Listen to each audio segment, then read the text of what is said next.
جیسا کہ آپ کو پتہ ہے کہ ایک بہت اہم سیشن ہو رہا ہے اور بجٹ کا اجلاس ہے.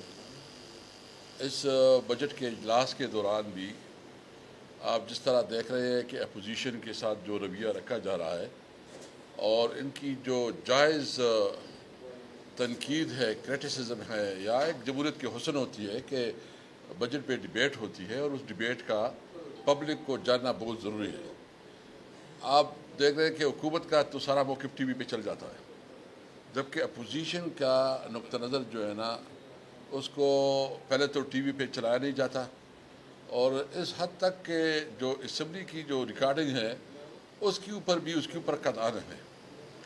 تو یہ انتہائی قابل افسوس ہے، اور اس کو ہم جمہوریت تو نہیں کہہ سکتے، اس کو شیم ڈیموکریسی کہہ سکتی ہے. یہ پارلیمنٹ جو ہے نا، جو اس کا اصل رول ہے کہ عوام کی صحیح نمائندگی کرے، تو وہ اس میں ناکام ہے. اور بنیادی وجہ یہ ہے کہ جو لوگ یہاں بیٹھے ہیں حکومت میں وہ عوام کی نمائندگی نہیں کرتے. وہ فارم 47 کی پیداوار ہے. مسلم لیگ نون ٹوٹل 17 سیٹوں سے یہاں حکومت کر رہی ہے. پوری کراچی میں جو نمائندگی ہے وہ عوام کی نمائندگی نہیں ہے. سندھ سے جو ہے پوری اس وقت ایک جعلی مینڈیٹ پہ ایک حکومت بیٹھی ہے، تو وہ جو پالیسی کرے گا تو وہ تو ڈیموکریسی نہیں ہوگی، وہ پارلیمنٹ نہیں ہوگی. یہ اس کا تو انہوں نے حیثیت یہ کی کہ مجلس شورا سے بھی اس کی حیثیت کم ہو گئی ہے. ایک تو میں اس کی مذمت کرتا ہوں کہ جس طرح اپوزیشن کی نقطہ نظر کو ٹی ویز پہ روکنا، اس کے میڈیا پہ اس کا جو جائز حق ہے اس سے محروم رکھنا، یہ انتہائی مایوس کن ہے اور ہم اس کی بھرپور مذمت کرتے ہیں. ابھی سب سے اہم بات یہ ہے کہ جو میں آج آیا ہوں اور جس کی وجہ سے ہم آج کی پریس کانفرنس کر رہے ہیں. علی ظفر صاحب آ جائیں، آئے پلیز آئیں، کیونکہ آپ کے سینٹ کے بھی. تو اس میں سب سے اہم بات یہ ہے کہ ہمارے جو عمران خان اس وقت جیل میں ہیں. گزشتہ جی علی ظفر صاحب، عمران خان اس وقت جیل میں ہیں 2 سال سے. یہ علی ظفر صاحب پارلیمانی لیڈر ہے، یہ بہتر بتا سکتے ہیں، قانون دان بھی ہے، کہ 2 سال میں اگر آپ کی اس ٹرائل مکمل نہیں ہوتی اور آپ جیل میں ہوتے تو آپ کو قانون حق ملتا ہے کہ آپ کو ضمانت دی جائے. ہمارے جو باقی لیڈرز ہیں، یعنی شامود قریشی صاحب، یا ڈاکٹر یاسمین راشد، اعجاز چودھری، عمر سرفراز چیمہ، میاں مصطفیٰ رشید، محمود رشید، اور یہ سارے وہ لوگ ہیں جن کی 2 سال سے کیسز چل رہے ہیں. 2 سال سے کیسز چل رہے ہیں. 2 سال سے ابھی ڈیڑھ مہینے سے ابھی ان کی جو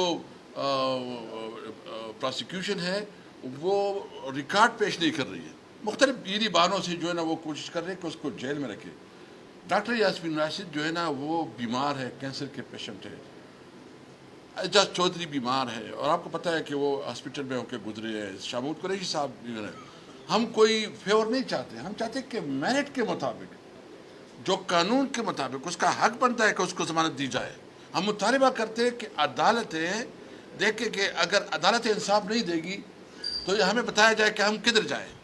ایک عدالت ہی ہوتی ہے کہ جہاں انصاف کے لیے آپ جاتے ہیں. اگر آپ کا وہاں انصاف نہ ملے، وہاں سے آپ کو جو ہے نا وہ حکومت اس کے اوپر اثر انداز ہو، تو پھر کیا راستہ ہے ہمارے پاس؟ کیا راستے؟ بشرا بی بی کے بارے میں جو رپورٹیں مل رہی ہے کہ اس کو جو ہے نا کہ تنہائی میں رکھا گیا ہے، اس کی جو صحت کی حالت ٹھیک نہیں ہے، جس طرح اس کو ٹریٹ کیا جا رہا ہے، یہ خواتین کے ساتھ جو سلوک ہو رہا ہے انتہائی نامناسب ہے، انسانی حقوق کی بدترین خلاف ورزی ہے. ہم اس کی بھرپور مذمت کرتے ہیں. اور میں اس موقع پہ چیئرمین سینٹ سے مطالبہ کروں گا، پارلیمانی لیڈر تو آئے ہیں، میں مطالبہ کروں گا کہ اعجاز چودھری صاحب جو ہے نا یہ اتنے اہم اجلاس میں، اتنے امپورٹنٹ اجلاس میں، اس کو ابھی تک پروڈکشن آرڈر ایشو نہیں ہوا ہے. پروڈکشن آرڈر بھی ایشو ہو گیا ہے لیکن اس پہ عمل درآمد نہیں ہو رہا. تو یہ اگر اس کی پروڈکشن آرڈر ایشو ہے تو چیئرمین سینٹ اپنے اتھارٹی جو ہے نا وہ انشور کروائے. یہ اس کی رسپانسبلٹی ہے کہ وہ بلائے اگر کوئی اس کی امپلیمنٹیشن نہیں کرتا. اس کے اوپر پریویلیج موشن ہو بھی گئے ہیں، لیکن پریویلیج موشن کا کیا مقصد ہے؟ آپ رولنگ دیں اس کے اوپر، رولنگ آپ کی بنتی ہے اس کے اوپر کہ آپ رولنگ دیں. آپ کے پاس بہت بڑی حیثیت ہے، آپ کے سینٹ میں پوزیشن ہے، آپ کی پیپل پارٹی جو ہے نا بہت بڑی اس میں رکھتی ہے. اگر آپ کو حکومت رسپیکٹ نہیں دیتی، آپ کی بات کو نہیں مانتی، دیکھیں یہ آپ کے لیے ایک چیلنج ہے کہ آپ اپنے جو آپ کے پریویلیجز ہے آپ کے ممبرز کی، اس ممبرز کی پریویلیج کی پروٹیکشن آپ کی رسپانسبلٹی ہے. اس لیے ہم مطالبہ کرتے ہیں کہ اعجاز چودھری صاحب کو اس بجٹ کے اجلاس میں پوری طور بلایا جائے، اس کے لیے جو ضروری اقدامات ہیں وہ کی جائیں. اور ساتھ ساتھ میں بھی کہوں گا پھر جو ہے نا علی ظفر صاحب اور ہمارے دیگر جو ہمارے پارلیمانی لیڈر ہیں حضرت تاج گل اور امیر ڈوگر صاحب بھی بات کریں گے. میں اتنا کہتا ہوں کہ اس وقت ایک بہت کباری ریجن میں جو اس وقت سچویشن بلڈ ہو رہی ہے اور جس طرح اس ریجن کو جنگ کا مرکز بنایا گیا ہے، ہم حکومت سے پوچھنا چاہتے ہیں کہ وہ اس کے لیے کیا اقدامات کر رہی ہے.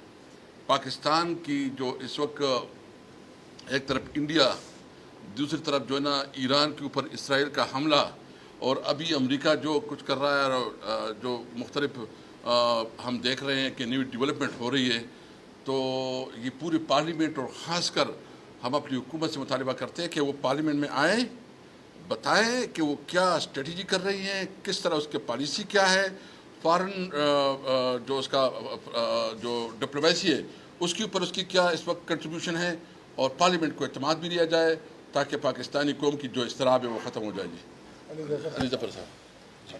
تھینک یو نا. بسم اللہ الرحمن الرحیم. مزید جو اسد کیسر صاحب نے ابھی بیان کیا اس کے بعد میں کچھ 2-3 باتیں کرنا چاہوں گا. سب سے پہلے تو پی ٹی آئی کی طرف سے میں یہ بیان دینا چاہتا ہوں کہ ہم جو دہشت گردی کا حملہ کیا ہے اسرائیل نے ایران کے اوپر، ہم اس کی سخت سے سخت مذمت کرتے ہیں اور ہم کرتے رہیں گے. اور ہم اپنے جو ہمسایہ ملک ہے، برادر ملک ہے، مسلمان ملک ہے ایران، اس کے ساتھ ہمیشہ کھڑے رہیں گے. یہ ہمارا موقف بڑا واضح ہے. دوسری بات یہ ہے، انہوں نے ذکر کیا پروڈکشن آرڈر کا، تو اعجاز چودھری صاحب کا پروڈکشن آرڈر جو ہے بجٹ سیشن میں اور اس سے پہلے بھی سیشنز میں سینٹ نے، حالانکہ چیئرمین صاحب نے یہ حکم دیا تھا کہ ان کو بلایا جائے، لیکن سینٹ کی جو ساخ ہے یہ اس کا سوال بھی اب آ گیا ہے. بجٹ کا سیشن جاری ہے. ہم بار بار ہر اپنی سپیچ میں ریکویسٹ کر رہے ہیں چیئرمین صاحب کو کہ ان کو بلایا جائے، لیکن اگر سینٹ آف پاکستان کی بات نہیں سنی جا رہی تو آپ دیکھ سکتے ہیں کہ انصاف کدھر ہے، قانون کدھر ہے، اور ایک پارلیمنٹ کا وقار کدھر ہے.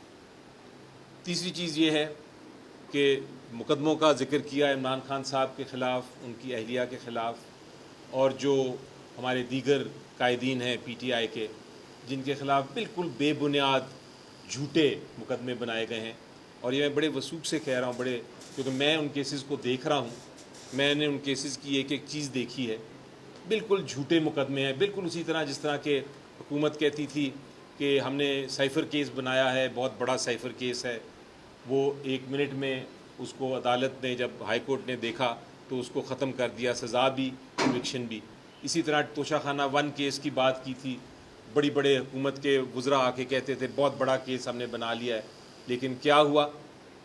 پہلا دن میں پیش ہوا، 1 منٹ لگا سپریم ہائی کورٹ کو یہ کہنے میں کہ یہ تو کیس بنتا ہی نہیں ہے. اس کیس کی بھی سزا ختم کر دی، کنوکشن ختم کر دی. پھر کہا گیا کہ بہت بڑا کیس ہمارے پاس آیا، عدت کا کیس، وہ بنایا گیا. اس میں عمران خان صاحب اور ان کی اہلیہ کو رکھا گیا جیل میں بہت عرصہ. وہ بھی جب ہائی کورٹ پہ آیا تو وہ بھی ختم ہو گیا. اسی طرح یہ جو باقی کیسز ہیں بالکل بے بنیاد ہیں، صرف ان کی سماعت کی ضرورت ہے ہائی کورٹ میں، جو کہ اب سماعت نہیں ہو رہی. اور ہم نے ڈیمانڈ کیا ہے، ہم نے احتجاج کیا ہے ہائی کورٹ کے سامنے، اسلام آباد ہائی کورٹ کے سامنے، کہ ان کی سماعت ہو. جس دن سماعت ہوگی یہ کیس بھی ختم ہو جائیں گے. باقی جو دیگر کیسز ہیں آپ دیکھیں، اگر عام کوئی مرڈر کیس بھی ہوتا ہے تو اس کی بھی بیل کی ہیئرنگ جو ہے، ضمانت کی ہیئرنگ، وہ میکسیمم 1 مہینے میں وہ ہیئرنگ ہو جاتی ہے. اگر ہیئرنگ نہ ہو اور پروسیکیوشن آگے نہ چلے